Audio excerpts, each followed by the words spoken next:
শুভ সকাল বন্ধুরা। গতকাল আমি গণেশ চতুর্থী কীভাবে কাটিয়েছি তারই কিছু মুহূর্তের ভিডিও তোমাদের সাথে শেয়ার করব। তো গতকাল সকাল সকাল উঠে আমার ঘরের গণেশের পুজো সেরে আমি চলে গেলাম মেসে, অফিসের মেসে। আসলে ওখানে আমাদের দায়িত্ব ছিল, আমাদের বলতে বাবিনের বাবার আমার দায়িত্ব ছিল গণেশ পুজোয় বসার।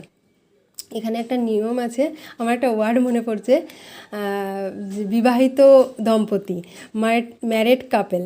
তো এরকম ম্যারেড কাপেল পুজোয় বসে। তো আমরা গেলাম, গিয়ে আমি একটু রঙ্গোলি করলাম।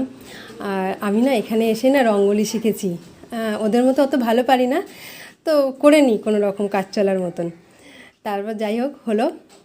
তারপরে কারণ আমার সেরকম বিশেষ কাজ ছিল না, কারণ অফিসের ছেলেরাই সমস্ত মোটামুটি কাজ